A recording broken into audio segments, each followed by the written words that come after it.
এই অঞ্চলের ছাত্রছাত্রীদের বিকাশের জন্য, বিশেষ করে শিক্ষকরা তাদের যে প্রয়োজনীয় কাজের জন্য সামগ্রিক ছুটে না গিয়ে মানিকপুরে তাদের কাজ করতে পারে, এটাকে লক্ষ্য রেখে আমরা 26তম, এটাকে বলা যায় 26তম আইএস হিসেবে আমরা উদ্বোধন করতে পেরেছি। শুধু এখানে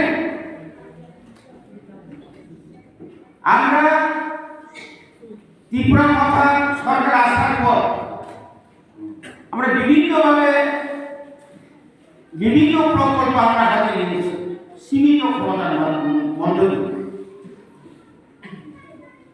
রাজ্য এবং কেন্দ্র সরকারের কাছে আমরা প্রচুর 10 কোটির উপর আমরা প্রজেক্ট পাঠিয়েছি।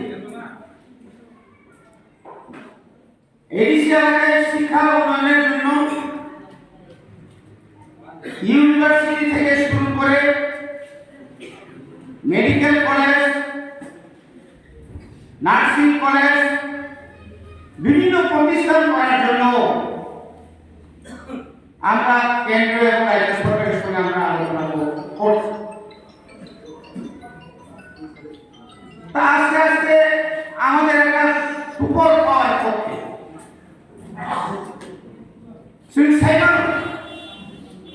সামান্য আইএস, সৈলেন্দ্রা, খুন্তিয়া, দামসরা, কাঞ্চনপুর, ইয়াগিরি, তুলনামূলক আমার সাথে মোটামুটি চলে, তবু চলে না বলেই চলে। রৈশাবাড়ি, গন্ডাছড়া, এদিকে রূপাইশ্বরী, রতনপুর, কর্ম, সমস্ত এলাকাতে প্রচুর শিক্ষক অভাব, একটা প্রচুর অভাব। এটা কি কোনো মতে হয়? 15,000 আমরা যদি দিয়েছি প্রায় 52 জন ছাত্রছাত্রী, তার মধ্যে একজন শিক্ষক, এটা কি করে সম্ভব? তার তো অসুস্থ হতে পারে, ছুটি নিতে পারে, তার মধ্যে তোমাকে বিয়ের উপরে দিলে, বিয়ের উপরেও শেষ নাই, দিও বাড়াই, প্রচুর কাজ, তো বাইরে সম্ভব নাই। এই জন্যই আমি গত জুন মাসে এই শিক্ষা দপ্তর আমি দায়িত্ব দিয়েছি। আমি অনেক চেষ্টা করার পরে, বিশেষ করে এমপিসিদের চাপে, এবং ওনারাও আমাকে সাহায্য করেছেন কিভাবে আমরা এই শিক্ষকের অভাবকে পূরণ করা যায়। বিভিন্ন চেষ্টা করার পরেও এই সম্ভব হচ্ছে না। রাজ্য সরকারে নাই, শুধু আমাদের এখানে শিক্ষক সমস্যা না, রাজ্য সরকারের শ্রীরামকৃষ্ণ হাই স্কুল, বিদ্যালয় থেকে শুরু করে প্রচুর শিক্ষক অভাব। কয়েকদিন আগে আপনারা, গতকাল আপনারা সেন্ট্রাল পত্রিকাতে দেখেছেন, এই ধরনের প্রচুর শিক্ষক অভাব স্কুল আছে। এটাকে সমস্যার সমাধান করার জন্য আগামী নতুন শিক্ষাবর্ষে আমরা যেন প্রত্যেকটি বিদ্যালয়ে 3 জন করে শিক্ষক দেওয়া যায়, এর ব্যবস্থা আমরা করতে যাচ্ছি। আমরা অচিরে এই সমস্যা আমরা সমাধান করতে যাচ্ছি। সদর হিসেবে খোয়াই, পশ্চিম ত্রিপুরা, ধলাই, আমার সিপাহীজলা, এই ডিস্ট্রিক্ট গোমতীর একটা অংশ, এই সমস্ত এলাকা থেকে আমরা সারা এডিসি এলাকাতে যেখানে শিক্ষকের সংখ্যা বেশি, 1:10, 1:12, 20, 20 জনের মধ্যে একজন থাকার কথা, কিন্তু কোনো কোনো জায়গায় আমরা দেখেছি 9 জন শিক্ষক 9 জন ছাত্র ট্রান্সফার করতে গেলে বিভিন্নভাবে স্যার এটা কি কোনো দিন সম্ভব? এবং চিনি বিষ্ণুকে ছাত্র কমবে উপলব্ধ ছাত্র কমার পেশনা এটা আমরাও দায়ী, সব শিক্ষক দায়ী আমি বলি না। কোনো কোনো বিদ্যালয়ের শিক্ষকের ছাত্রছাত্রীর সংখ্যা বাড়াতে হবে, কিন্তু কোনো কোনো বিদ্যালয়ের ছাত্রছাত্রীরা পড়তেই চায় না। কেন হচ্ছে এগুলো? নিশ্চয় আমাদের কোথাও গ্যাপ আছে, শূন্যতা আছে। এটাকে যদি আমরা যদি না দেখি কি করে সম্ভব? আমি তো প্রায় স্কুলে গিয়েছি, প্রায় আইএস অফিসে গিয়েছি, হয়তো আপনারা মিডিয়ার মাধ্যমে দেখেছেন। মিডিয়া ছাড়াও আমি অনেক জায়গায় গিয়েছি। কতজনকে সুকোষ করা যায়? সুকোষ করে তো সমস্যার সমাধান করা যায় না, সাসপেনশন করে তো সমস্যার সমাধান করা যায় না। আমরা এটাই ভাবছি, আমরা যদি মনে করি 6 লাখ থেকে যদি ট্রান্সফার করতে হয় তাহলে আমরা খুঁটিয়া পর্যন্ত তাদেরকে দিতে পারি। এইভাবে আস্তে আস্তে আস্তে আমরা খোয়াই থেকে আমরা কমলপুর বা করে আমরা পশ্চিম ত্রিপুরা থেকে এখানে তিনটা IS, Ghumlong IS, Manga IS, Badalpur IS, এখান থেকে যদি আমরা 200 জন নিয়ে আসি তাদেরকে আমরা শাস্তি দেবো না। আমরা যদি মনে করি ঠিক আছে আমরা সাইডে তাদেরকে দিয়া ওই যারা সাইডে এতদিন ছিল তাদেরকে একটু ভিতরে এখন তো সাইডে যাওয়ার মতো রাস্তা প্রায় জায়গায় আছে, এটা আমাদেরকে মানতে হবে। শিক্ষক তো নিয়োগ করবোই, তৎসঙ্গে আমরা বুঝেছি বিশৃঙ্গ আনটাও যদি বড় কাঠা হয় তো তুই ধরি 50 জন তো বুঝে রওনা হয়ে যায়, বড় কিছু সুবিধা মতো জায়গা নাই, আরো যারা তোমার একটা সাথে নাই। আপনি করেছেন একটা চিন্তা, রাজদর মালিদর এই সমস্ত এলাকাতে প্রায় 10টার মতো স্কুল আছে। সমস্ত ছাত্রছাত্রীকে শুধু মানিপুর বুঝতে আমরা তাদের ব্যবস্থা করবো এই কথা না, এটাও তো সম্ভব না। এখন আমাদের খুমপুই একাডেমিতে মাত্র 2টা হোস্টেল, একটা বয়স একটা গান, প্রত্যেকটি হোস্টেলে 350 জন, 350 জন থাকে। এটি কি করে সম্ভব হবে? মেট্রন আছে মাত্র 4 জন, সুপার 1 জন, 350 জনকে কোনদিন তাদের যে সমস্ত ম্যানেজ করা যায়? বিদ্যাপতি হলেও এটাকে আমরা অন্যভাবে একটা ব্যবস্থা করতে যাচ্ছি।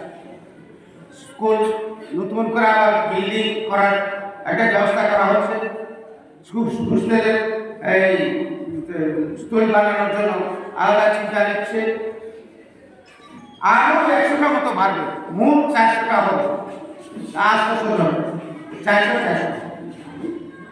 আর একটা সম্ভব ইয়ে। তাহলে Manipur English medium residential school থেকে যারা ক্লাস 5 আসেন তারা যখন 6 যাবে তারা কোথায় যাবে? কোন স্কুলে যাবে তারা? তাদের জন্য তো ব্যবস্থা করতে হবে ইংলিশ মিডিয়াম স্কুল। আমি 5 পর্যন্ত ইংলিশ মিডিয়াম পড়লাম, 6 যদি বাংলায় পড়ি আমার কি অবস্থা হবে? ড্রপ হবে না? ড্রপ হবেই তো। অবহেলার সমস্যা, এই সমস্যার সমাধান ড্রাইভাররা অবহেলা দায়িত্ববান আছে। অবহেলাকে মানসুকা যে রাজগড় জায়গাও মিডিয়াম একটা জায়গাও আর রেসিডেন্সিয়াল স্কুল প্রোগ্রাম করবে সে সাইকেল নাই, সে অলরেডি সে প্রপোজাল সহ টাকা অবহেলাকে গোবিন্দবাড়ি লাইন তাই এসে খাইবা কাটায় প্রয়োজনে যে সমস্ত স্কুলের ছাত্র সংখ্যা কম ও স্কুল নিয়ে স্টুডেন্ট হলো খুব ওই পরীক্ষা জায়গা তবু না নিবাকে করেছেন একটা প্লে ভেন্যু, 1633টা স্কুল, 1633টা স্কুলের মধ্যে প্রায় 4491 জন, 49,000 উপর নিনিয়ান বিদ্যালয়টি, তারপরে নিনি নাইরের বাড়ি মাঝের মান সহ প্রায় 55,000 55,000 স্টুডেন্ট হচ্ছে। ছাত্রের সংখ্যা যেমন মাস্টার সংখ্যা ক্ষেত্রে কমে। আগামী 2-3 বছর পরে যারা 1990 বা 88 এর আগে যারা চাকরি পেয়েছেন তারা তো আস্তে আস্তে সবাই চলে যাবে, পেছনে চলে যাবে। বিশাল একটা গ্যাপ। যদি আজকে 10,323 থেকে যেত, এই সমস্যাটা ন্যূনতম হলেও একটা লাভ হতো। আজকে যারা সিটি, তাদের তো ভবিষ্যৎ নেই। বিভিন্ন রাজ্যের সিটি টিচারদের, কন্ট্রাক্ট টিচারদের রেগুলার করা হচ্ছে। আমাদের রাজ্যের সিটি টিচাররা এখনো রেগুলার হয় না। তাদের অর্থনৈতিক, তাদের পারিবারিক, তাদের ছেলে মেয়েদেরকে শিক্ষা দেওয়ার মতো, পরিবার ভরণ পোষণ করার মতো বর্তমান যে অবস্থা, বাজারের যে দর, মার্কেটের যে অবস্থা, এটা দিয়ে হয় না। আমরা রাজ্য সরকারকে একটা চিঠি দিয়েছি, আবার দেব। আগামীকালও ওনাদের পক্ষ থেকে আমাকে একটা ডেপুটেশন দেওয়ার জন্য ওনারা সময় চেয়েছেন, আমি সময় নিয়েছি। যেহেতু আগামীকাল কর্মরত দিবস, এই প্রোগ্রামের পরে ওনাদের সঙ্গে আমরা আবার বলব। কাজে সবার দিকেই আমাদের নজর থাকা দরকার এবং তাদের জন্য আমরা যেভাবে হোক কি করে আমাদের এডিসির মাধ্যমে তাদেরকে কিভাবে আমরা সাহায্য করা যায়, রাজ্য সরকারের সঙ্গে আলোচনা করে, রাজ্য সরকারের সঙ্গে প্রয়োজন আমরা কেন্দ্র সরকারের সঙ্গে আমরা আলোচনা করা দরকার। কারণ তাদের মাধ্যমে একটা বলা অত্যন্ত জরুরি। খেলাঘর রেসিডেন্সিয়াল স্কুল 4 জন টিচার, তার মধ্যে 4 জন কন্ট্রাক্ট টিচার, ওরা যদি না থাকতো আজকে কি হতো? বড় প্রিন্ট একাউন্ট খাবো, আমি খালি থাকাবো, আমি স্যারেরা ঠিক মতো লেখাপড়া খালি মেয়ে থাকাবো, বলিবা গেল যে এডিসি এলাকা বিশেষ করে খুম্পই বা তাই কয়েকটা যাচ্ছে কন্ট্রাক্ট টিচার যে নামে কন্ট্রাক্ট না টুইটার হিসেবে আপনার অলরেডি বাকি না। তাই টুইটার মানে কোনো ভবিষ্যৎ করি, টুইটার কোনো রেগুলার না। সরকার আজকে আমি আসি, কাল আমি নাই, তার তারা তো থেকে যাবে। তাদের অবস্থা কি হবে? তারাও যদি 10,323 মতো যদি হয়ে যায়, আবু তো মারাত্মক অবস্থা।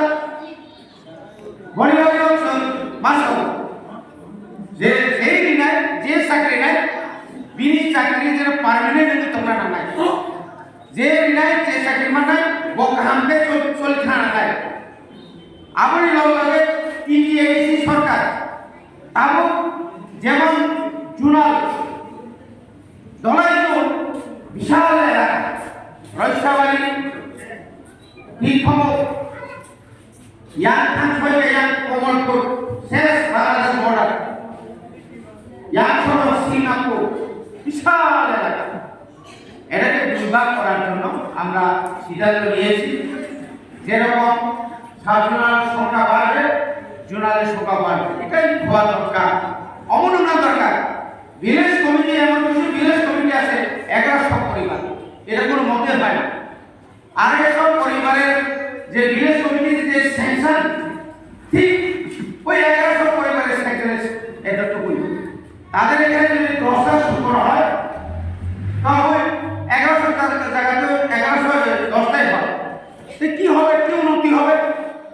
আমরা যদি এখন মুখ্যমন্ত্রী রাবার প্ল্যান্টেশনে যদি আমি একটা 10টা ভিলেজের জন্য সবাইকে সমান করে দিতে হয়, কিন্তু দেখা গেল কোনো বাস বিশাল বড়, কোনো বাস একদম ছোট, আমটিরও কমবে না, আমটিরও তো অসুবিধা সেরকম সেরকম ভিলেজ কমিটি নিয়ে সংখ্যা কমায় নেয়। কিন্তু দুর্ভাগ্যজনক গতকাল হিয়ারিং করার কথা ছিল ভিলেজ কমিটির ইলেকশনের কারণে এবং ফাইনাল খেলা হাইকোর্ট সেগুলো শাখা ত্রিপুরার রাজ্যপাল সেগুলো শাখা চিনি কিছু সংশোধন ফাইনালি না মানে আবশ্যক কয়েকদিন আগে ইসি মিটিং আসবে সংশোধন করা কিন্তু যখন হিয়ারিং এর এখানে চিফ জাস্টিস ছুটি না না থাকে ওগুলো কোনো না কোনো কারণ তো অবশ্যই ছেড়ানো আমার হয় এখানে ভাইকে ডেভেলপমেন্ট নাই নিনি ডেভেলপমেন্ট না দেখায় নিনি গ্রাসরুট হইতে পাবলিক রিপ্রেজেন্টেটিভ জনপ্রতিনিধি নাই দরকার চিনি এসে এলাকা 587টা ভিলেজ তার মধ্যে কোনো জনপ্রতিনিধি করে মনিটরিং কমিটি কয়বার তো নাই তিনি 3 বছর নাই তো অবগত দুর্ভাগ্যজনক বড়বাগে ছিল রাজ্য সরকার এবং রাজ্যপাল সাজা সেই রাজ্যপাল মাননীয় রাজ্যপাল পুরস্কার বসাকা ত্রিপুরার বহু এডিসিয়া লাগে বহু জায়গা তাও গাড়ি ঠিক মতো থাইয়া কারেন্ট করে লামা করে दैमा नैया जोंहाबो पुलिस सागा उनो जागाव जापा बाइकरा गोवा जापा तारपरे चिलिमरा जरमानियो जों माननीय राज्यपाल सागा नैजिथा फायदा दे बक फायदा दिबो बुब्रु फायदा साइलिया जों बतमाय राज्यपाल फायदा बयबागे सागा শুধু আগরতলা শহর আসুক তঙ্গুই খুমলঙ্গা আসুক তঙ্গুই বয় এলাকার সমস্যাটাও তবে কেন সাইমালা আমাদের চিনি মাননীয় চিনি বিশাল চিনি পি সাহেব প্রায় সময়ও গোबां এলাকাগুলো সাইমানো বল এলাকার প্রথম সমস্যা তিনি জিডি সাহেব সাব জিডি সাহেব ছিল অনুরোধ খেলে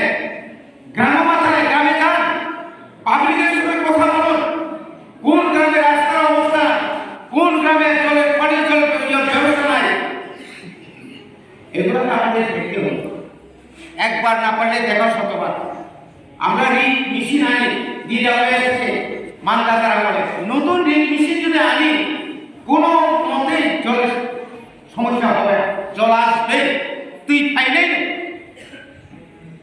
অবশ্যই দায়িত্ব তুই মাঠে না বলে আমাকে একবার বসে আমি আমার বক্তব্য আমি দীর্ঘ করব না আপনাদের জন্যই আমরা আমাদের জন্য আপনারা আমরা সবার সঙ্গে প্রত্যেকটি এসএমসি কমিটির সঙ্গে আমাদের আইএসসি কমিটির সঙ্গে আমাদের এলাকার জনপ্রতিনিধি আজকে আমি সমলাল বাবুকে আমরা নিমন্ত্রণ করেছি আমাদের সঞ্জয় দাসকে আমি নিমন্ত্রণ করেছি ওনারা হয়তো সরকারি কাজে এখানে মানে ডেভেলপমেন্টের ক্ষেত্রে কোনো পার্টি কোনো রং কোনো জাতি কোনো এখানে থাকার কথা সবাই একসঙ্গে যদি আমরা কাজ করি এই মানিকপুর আজ খুমলঙ্গের মতো আগরতলার মতো একটা একদিন ডেভেলপ হবে এটা টাউন কমিটি হবে এখানে ব্লক আসবে এখানে প্রয়োজনে কলেজ আসবে শুধু সরকারি কলেজ এই কথা এটা দিয়ে হবে না উন্নয়ন সবখানেই উন্নয়ন হতে হবে এক সাইডে উন্নয়ন হবে অন্য সাথে উন্নয়ন হবে না এটা একটা রাজ্য না এটা একটা দেশ হতে পারে না আপনাদের যে স্বপ্ন এটা বাস্তবায়ন করুন অবশ্যই চিনি আসল মনে রাখবেন চিনি বুয়াগ্রা চিনি যে বুয়াগ্রা চিনি বাগে চিনি বসাই নিয়ে করে তাবুকো সাইবে নিয়ে চিনি জরা কাহাম খাইতো এডিসি এলাকা নিবাগে একটা জরা কাহাম খাইতো চিনি থিনা নিবাগে জরা কাহাম খাইতো মনে রাখবেন তিনি আগামী মার্চ মাসে বিশিঙ্গন সে যদি 2-3 হাজার চিনি বেকার সাইডে মাগায় তিনি রাজ্য সরকার বর্মা চিনি খায় বেকার বাগান ফিলামুকা পুঙ্গং থাকবে বনি সমস্যার সমাধান করাইবে কিন্তু বছরের পর বছর কোনো বেকারের কোনো ব্যবস্থাই নাই এলাকায় বেকার বড় থানায় বেকার তিনি বিভিন্ন সামাজিক কাজে তিনি লিপ্ত এই যে নেশা কারবারি কোথায় থেকে গাঁজা কখন কোথায় থেকে এটাও রাজ্য সরকারকে মূল্যায়ন করতে হবে তাদের জন্য আপনারা কি ভাবছেন মনিবাদী মামা শোনায় নেশাখোর তাদের বিরুদ্ধে আমার রাজ্য সরকার আমার এডিসি সরকার কি প্রয়োজনীয় পদক্ষেপ নিয়েছেন দায়িত্ব মানে নাই চাই তো ড্রাগস আদা আইসে ইনজেকশন ওপেন শেষ করিয়া বন পাহাড়ে রিহ্যাব সেন্টার খুলবি পারতাম বন উইটনেস খাই পারতাম কাজা যে কোনো জায়গা প্রোগ্রাম খাই পারতাম বন আর হতে হাসপাতাল মাত্র না কিন্তু আমারই দরকার অর্থনৈতিক মজবুত মাখেন এই এলাকায় মানিকপুর এলাকায় আমি যারা ব্যবসায়ী লোক সেই রকম বড় ঋণ ব্যবস্থা মাখেন সহজ সরল ঋণ পেতে গেলে কি কি দরকার এটা এত লম্বা চলাচলে আমাদের যে জন্য দেয় কি করে সমস্ত কর্মচারীরাই তাড়াতাড়ি ঋণ পাবে কিন্তু অন্যরা আজকে যদি সিটিরা যদি ঋণ নিতে যায় আপনি 15 বছর 20 বছর চাকরি করছেন কিন্তু যারা নতুন 5 বছর আগে ঢুকছেন এটা থেকে অনেক অনেক অনেক মামুলি পাইবেন আমরাও আমি তো যাই আমি এখানে আসলাম পেনশন পাই আমি যখন যাই ম্যানেজার সাহেব আমার তো ওই ঋণের দরকার কিছু লোন পাইতে পারেন স্যার আপনার কত 34,000 ইএমএ বেতন কত 26,000 অনেকে মনে করে ইএমসি মারাত্মক বেতন আমাদের গাড়ি ওয়াটার এমবিসি সাহেব কত পান আমি এমবিসি ছিলাম আমি যখন এমএলএ 1989-1989 আমি যখন এমএলএ ছিলাম 1200 টাকা আজকে এমএলএ বেতন 80,000 টাকা ওই সময় আর এই সময় তো এক না কর্মচারীর যে বেতন বা যে দিয়ে আবু তিনি সরকার অংশ না তিনি যে মিড ডে মিল আবু মাপারি নাই ফুলসালি যে বলবে যে আবু মাপারি নাই যত বাড়ি তিনি 5 বছর আগে যে মাইনে দাম 25 টাকা তিনি 40 টাকা মানে প্রত্যেক মাইনে দাম এত হুকে বাড়ি দেবো তার তুলনায় তিনি ত্রিপুরা রাজ্য সরকার মানে চিন্তা করে যে কর্মচারীদের বেতন খুবই কম খুব কম এমএলএ এমডিসি বাইরের লোক সমাজ এমএলএ এমডিসি তো অনেক লুচ্চা পুচ্চা খাই অসুবিধা হয়েছে কিন্তু সেই কোনো জায়গা নেই আর ইএম খাবার আর ইএম কাজ আমি সমাধানে তাই বাকি বড় বর্ষা পিও বর্ষা অবকির অনেক সময় ছিল হিট অবজাল খুব সহজ বাসায় লুচ্চা পুচ্চা খাইছে আপনি গরিবাগে সে যত্ন অনুরোধ খেয়ে খাইনি চিনিম এলাকায় ডেভেলপমেন্ট বিভাগে সমানভাবে যত্ন শিক্ষক কর্মচারী অকর্মচারী সমস্ত এক দিনে চিনি মানিকপুর এলাকার ডেভেলপমেন্ট মাথায় ও এলাকায় যে সমস্ত গরিব পরিবারের যারা সেলাই লগ্ন বর্ণবাহিনী দ্রব্য খায় স্কুল উন্নয়ন বাইরে সুবাদ আজ সিস্টেম মানে গরিবভাবে